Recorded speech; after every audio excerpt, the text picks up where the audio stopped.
Halo teman Leon, balik lagi di podcast-nya Leon ya. Kita kali ini akan membahas soal industri kreatif gitu ya.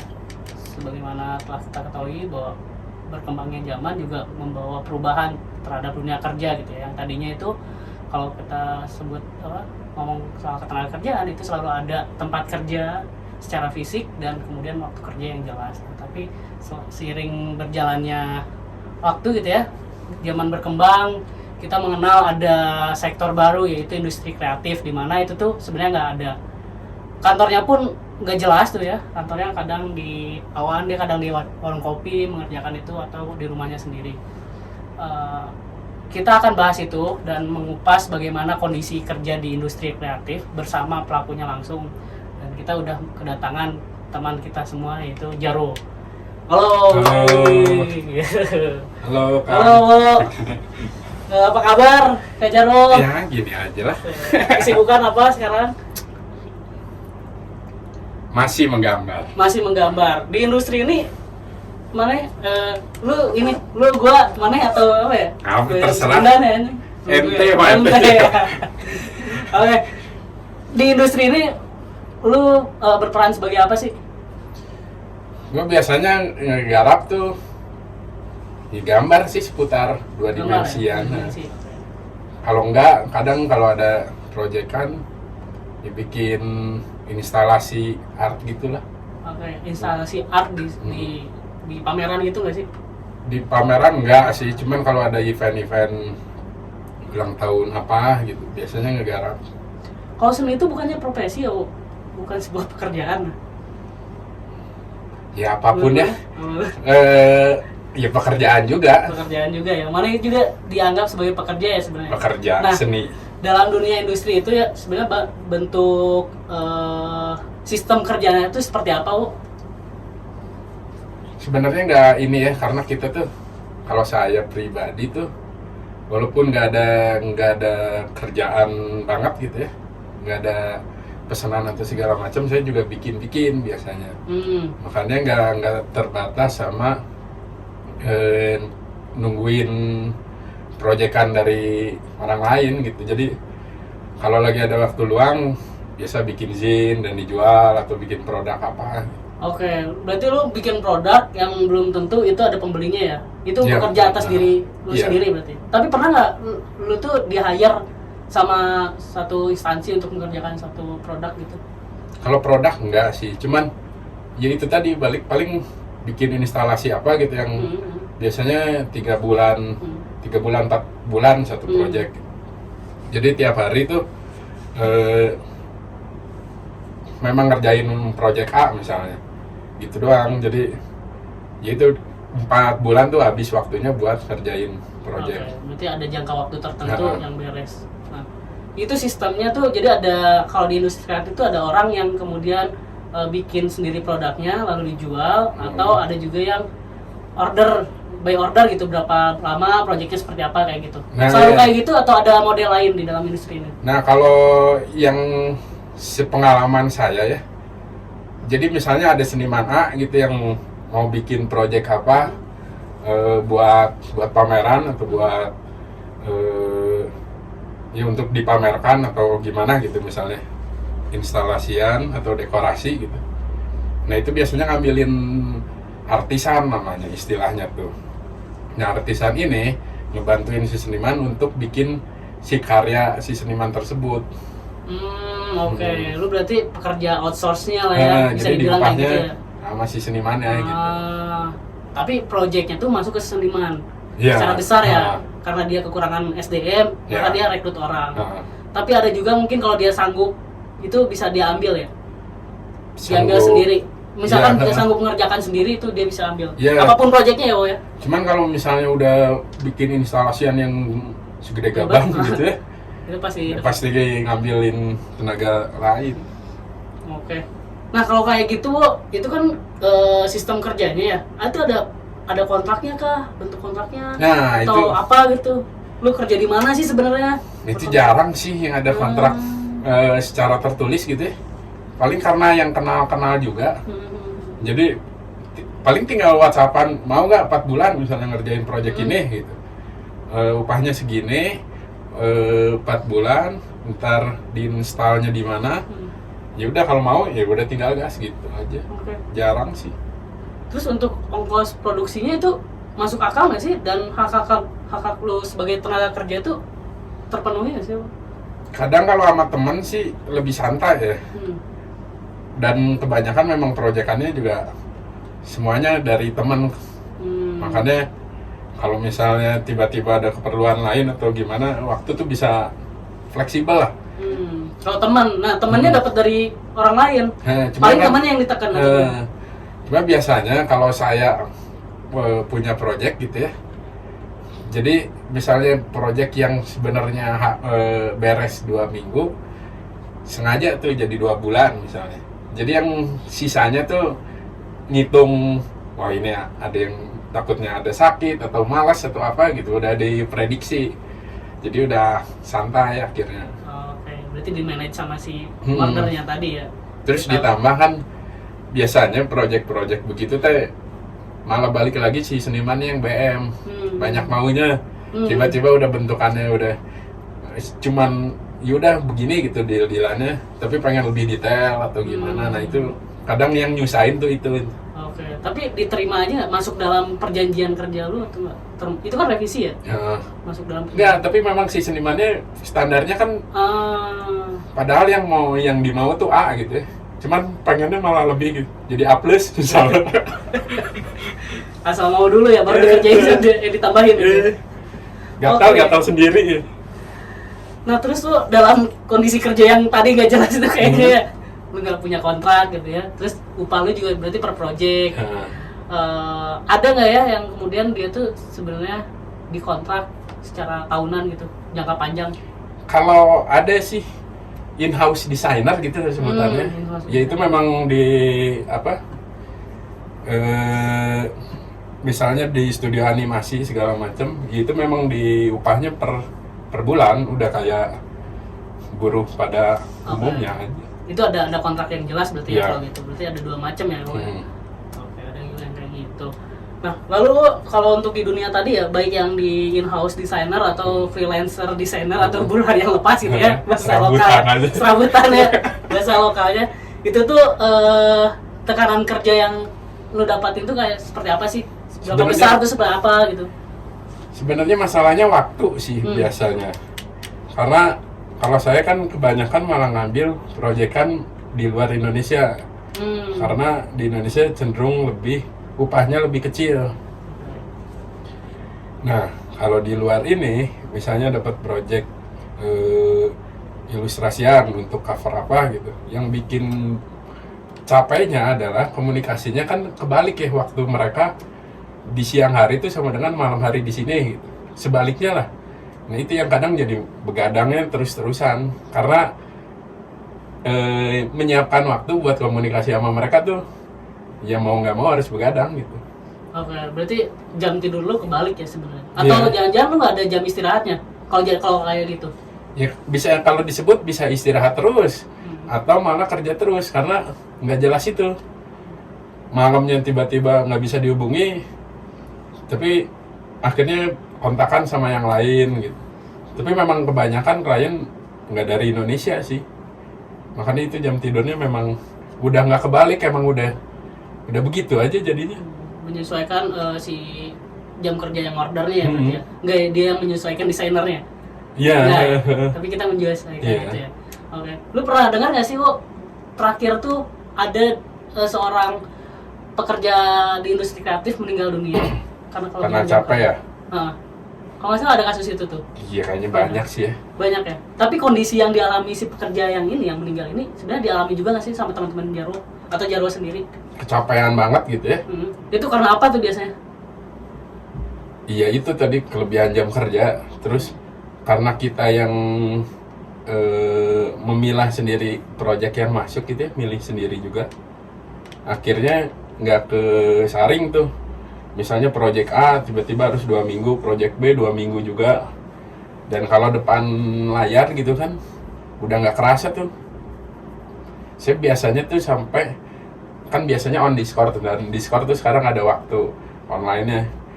sempat beberapa hari kemarin gitu selama seminggu lebih tuh bisa sampai sehari 18 jam di depan layar gara-gara terlalu anteng.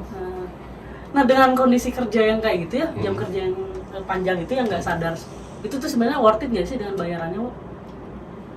Di industri ini ya? Karena gimana ya,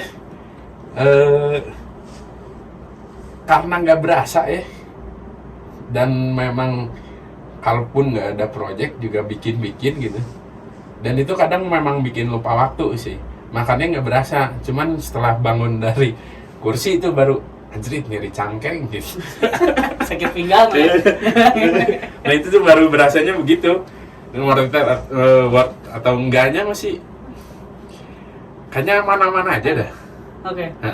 Nah dengan satu besaran harga project tadi ya, selain buat hidup maneh, nah biasanya maneh sisihkan itu untuk apa tuh, asuransi kesehatan maneh gitu, karena tahu ada resiko ya, resiko kelelahan kan, resiko ergonomis ya. Itu suka ada nggak sih? Atau ya, bodo amat, atau lu lebih memilih menghilangkan rasa sakit lu dengan kesenangan alkohol? Nah itu ya kadang begitu. Gitu. Emang hidupnya nggak jelas deh. Oke, itu sama yang in-house designer Nah kalau itu, kalau jam kan lebih, walaupun nggak teratur amat ya, banyak juga overtime-nya, cuman mereka cenderung teratur lah. Jadi 9 to 5, kalau enggak dia over 2 jam terus cabut. Ya itu dia, cuman nggak tahu ya kalau masalah asuransi kesehatan perihal mata ini. Oh iya. Minus nambah terus pasti. Resiko terbesar justru mata ya. Mata, cangkeng, begitu. Gitu. Selama ini ada yang sampai bawa ke rumah sakitnya? Nah temen tuh ada ilustrator dia. Dia sampai katarak gitu. Karena si layar iPad-nya tuh terlalu terang gitu, dan kebiasaan ngegambarnya yang namanya udah anteng gitu ya, yang barusan sampai 18 jam gitu. Nah itu juga kayaknya begitu. Jadi gambar akhirnya sampai dioperasi. Akhirnya teman-teman solidaritas sama mereka. Nah iya tuh, nggak tahu tuh gimana tuh nasibnya tuh. Kasihan ya. Oke. Banyak juga ternyata ya resikonya ya. Banyak banget. Walaupun dilihat dari orang lain mah, oh enak, lu kerjanya sama orang luar, Indo gitu ya. Terus jam kerja bisa lu atur. Dia ternyata menyimpan banyak resiko yang besar. Nah gitu. itu dia. Tanpa jaring pengaman yang puguh gitu ya. Puguh tuh jelas. Kalau kata baru dakan mah, kan freelancer tuh bisa kerja di mana aja. Padahal sebaliknya, di mana aja kerja jadinya. Nah, istilahnya kebalik ya, di mana aja lu harus kerja. Tapi ada nggak yang si yang order itu nggak tahu waktu, lu harus revisi nih. Nah, kalau saya mah karena udah dari awal ini revisi 3 kali, lebih dari itu kena cas lagi, waktunya 2 bulan, atau misalnya drawing gitu, bikin ilustrasi cover sebulan, kalau lebih pun ya harap dimaklumi gitu. Ada ini nggak, kalau yang dari luar Indo ya, dia ngasih satu kontrak atau tawaran atau invoice gitu? Enggak sih, biasanya enggak. Tapi gimana sistem? Tiba-tiba dia, nah itu yang ajaib tuh, tiba-tiba DM Instagram, bikinin cover dong buat band gua misalnya. Oke, gas, minta PayPal, DP 50% misalnya, udah langsung masuk. Sisanya baru dia pembayaran ketika beres ya? Dan malah cenderung lebih, nggak banyak maunya. Langsung aja, yang penting jadi, dia suka, bayar full gitu. Oke. Kayak gitu kebanyakan ya untuk ya, kecuali kalau yang dari sini tuh maunya banyak nih, gambarnya pengen begini, harganya biasanya 2 kali lipat di bawah, 3 kali di bawah standar. Kenapa bisa gitu ya? Yang Indonesia, yang orang Indonesia dan orang luar tuh kenapa bisa bedanya jomplang banget? Nah itu dia ya, kayaknya dari perbedaan kurs ya. Nah, okay. Itu dia. Walaupun sebenarnya kalau saya ngasih harga di sana segini juga, buat dia mah mungkin murah-murah aja. Cuman kalau di akhirnya kan ada standar tuh, rate harganya segini. Kalau dikasihin lagi ke orang lokal kan beda juga. Benar-benar. Nah, Wo, kalau misalkan di dunia lu ya, itu tuh saingan antar desainer tuh ada nggak sih? Terus bentuknya apa sih? Mungkin ada ya, karena desainer kan biasanya ngikutin orderan ya. Nah kalau saya malah saya bikin semau saya, sebisa mungkin semau saya gitu. Dan akhirnya misalnya ada orderan ya, karena karakternya yang nggak dimiliki orang lain. Jadi memang sebenarnya karakteristik dari gambarnya itu sendiri yang setiap orang beda-beda, punya ciri khasnya. Itu yang kemudian ntar klien juga memilih sendiri ya. Kalau untuk rate harga gitu, itu saling sikut-sikutan nggak sih? Gue aja lebih murah gitu atau enggak? Enggak sih, malah biasanya kalau ilustrator di Bandung ya, saya juga kan ada beberapa ya sebutlah kolektif ya, atau babarudahan gitu. Biasanya sering nongkrong dan ngobrol satu sama lain, lu berapa sekarang? Rate-nya segini. Kalaupun murah, kemurahan lu mending naikin lagi aja. Jadi saling begitu biasanya. Tapi lebih ke support ya. Iya. Jatuhin lu kenapa murah gitu ya. Karena malah saling lempar proyek. Nah, kita bandingin lagi dengan dunia kerja yang konvensional ya, yang di masa sebelum digitalisasi itu soal kalau di buruh-buruh pabrik itu kan dia punya serikat untuk mengadvokasikan penindasan ya terhadap kondisi kerja mereka, itu kan ada jalurnya lewat serikat. Nah, kalau teman-teman lu itu apa sih, kolektif kah atau ada nggak sih yang kayak gitu? Ada sih serikatnya, serikat pekerja kreatif dan apa sih sindikasi tuh? Jangannya itu lupa. Namanya sindikasi. Dia emang jadi serikat yang anggota-anggotanya di industri kreatif banyak kan, dan media. Nah, berarti sebenarnya ketidaknyamanan atas bekerjanya tadi ya, penindasan terhadap pekerja industri kreatif dan media tadi sebenarnya udah dirasakan secara kolektif ya, dan mereka membangun si kolektifnya sendiri untuk mengadvokasikan bareng ya. Betul. Lu tahu nggak atau tergabung di sindikasi nggak, Jarwo? Iya, saya anggota. Anggotanya. Itu tadi sih. Karena saya juga sebenarnya baru tahu ya, kayak konten kreator yang gitu-gitu kan termasuk di industri kreatif juga ya. Itu jam kerja yang tidak menentu, kadang malah overnya mengerikan banget gitu ya. Itu banyak masalah-masalah yang dihadapinya merada mengerikan juga tuh. Oke, iya kayak gitu ya. Terus sampai saat ini dengan keluhan mana lu udah berupaya apa untuk mengubah itu kondisi kerjanya jadi lebih baik dan lebih ke yang diinginin lu? Nah, sebenarnya pengennya sih di anak-anak tuh seminimal mungkin tuh kita gitu belajar mengenai kontrak kerja sebenarnya yang spesifik untuk misalnya freelancer, karena isi kontrak kerjanya kan bisa lebih fleksibel ya. Itu gimana caranya kita harusnya tahu masalah itu dan gimana sih caranya biar menyebar ke banyak teman-teman yang di industri kreatif. Karena selama ini itu salah satu masalahnya adalah kontrak kerjanya nggak pernah benar. Makanya ya tipes wae mah. Jadi konsumsi harian. Minimal GERD. Pernah makan. Kopi sering gitu. Nah, iya. Oke. Kompleks ya sebenarnya. Itu dia. Oke. Jarwo sendiri udah berapa lama di industri ini? Berapa ya? Berarti dari 20 tahunan. 20 tahunan. 15-20 tahunan lah.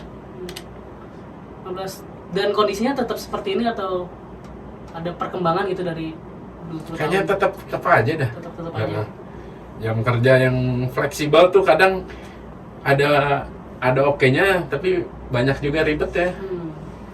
Karena orang-orang tuh jadi kayak nggak tahu jam kerja gitu. Jadi seenaknya tiba-tiba jam 11 malam gitu. Wah, bisa tuh panggilkeun gitu. Ya gitu-gitu sih. Oke, dengan kerumitan ini nih ya, Hmm. menurut lu selain kemudian si desainer ataupun pekerja kreatif lainnya itu aware dengan kontrak ya, ya, Heeh. apa yang perlu diubah sih dalam struktur industri ini? Itu ya salah satunya jaminan kesehatan harus lebih diperhatiin sih. Maksudnya, nah apalagi seniman ya, saya banyak dengar tuh yang orang musik gitu, dia mau kredit rumah aja nggak bisa karena itunya seniman. Karena KTP-nya. Berarti sebenarnya diakui negara lah ya kalian tuh sebagai pekerja, ya nggak sih? Gitu. Terus biar si hak-haknya itu bisa dituntut keluarannya gitu ya, masuk ke normal gitu. Nah sejauh ini nggak ada kok, belum ada gitu, maksudnya bukan nggak ada, belum ada upaya advokasi barang. Kalau buru-buru kan aksi gitu ya. Nah teman-teman di sindikasi kayaknya sedang memperjuangkan hak freelancer ini sih. Cuman Minimal saya nggak diakui terlalu- gitu, minimal diakui sama negara ya. Dan jaminannya harus lebih diperhatiin lah. Oke. Terakhir lo pernah mengalami sengketa nggak sih lo? Lu sama si pemberi kerja lo? Dan Kagak sih. bagaimana cara penyelesaiannya? Atau temen lo Oh, ada deh? oh iya pernah tuh murah-murahan begitu tapi nggak dibayar. Terus penyelesaiannya gimana? Ya karena dia nggak jelas. Ya sebisa mungkin nggak usah jalur hukum karena pusing juga pakai jalur hukum ya. Makanya sebisa mungkin kami akhirnya datang aja ke kantornya apa yang bisa diambil gitu. Oke. Cara jalanan cepet ya. aja, ya. Anjir. Diambil, oke. Oh, kalau gitu terakhir lagi nih, sorry. Ada pesan terakhir nggak sih bagi teman-teman Leon? Leon ini kan dia punya fokus ke apa namanya? Keselamatan dan kesehatan kerja ya. Nah, bagaimana ada teman khusus nggak bagi pendengar Leon itu dalam industri kreatif? Siapa tahu ada penonton kita yang dari di industri kreatif juga. Nah itu sih teman-teman teh pendengar ya, dan kita juga kadang kita luput buat memperhatikan jam kerja seseorang, dan itu yang harusnya diperhatiin. Sama upah tuh bagaimana yang layak tuh harus dipelajari lebih. Oke sih. Karena kadang kalau di saya ya, gambar juga kadang wah iya mah mahal-mahal tuh yang segini gitu. Padahal itu udah murah banget. Nah itu banyak terjadi di desainer tuh begitu. Sampai nggak punya kehidupan dianya gitu. Kehidupan dianya sendiri udah aja habis buat orang lain. Buat orang lain ya, untuk memenuhi orderan ya. Oke. Berarti gitu ya, Wo, ya. Apa namanya? Perhatikan jam kerjanya gitu ya, dan yang paling penting adalah bagaimana cara teman-teman bisa menghitung upah yang layak ya. Bagaimana itu layak gak bagi porsi konsumsi kalian, kesehatannya gitu ya, asuransi lah ya, asuransi kesehatan. Terus untuk happy-happynya tentunya gitu ya, untuk tadi cicil rumah gitu ya. Walaupun terkendalanya setelah udah ada gitu ya, uangnya udah ada, KTP-nya belum diakui. Profesi sebagai seniman itu susah ya, bisa lolos KPR itu. angel. Oke. Gitu teman-teman, di segmen kali ini kita sudah melihat begitu banyak membongkar ya setidaknya apa yang dialami oleh Jarwo gitu ya selama 20 tahun dia bekerja, menemukan pola penindasan di industri kreatif, tapi juga dia menemukan pola kolektifnya sendiri untuk menyadarkan bagaimana penindasan ini berhenti ya, Wo, ya. Dengan cara tadi ada sindikasi, ternyata Jarwo salah satu anggota di situ. Meskipun kita di sini lebih banyak membongkar bagaimana Jarwo secara individu 20 tahun bekerja di industri ini melawan tadi penindasannya ya, Wo, ya. Dikit-dikit sadar lah ya, Wo. Iya. Pelan-pelan aja. Tapi alkoholnya sering juga ternyata. Oke, gitu aja teman-teman Leon. Sampai ketemu lagi di episode selanjutnya. Mudah-mudahan sama Lili lagi ya.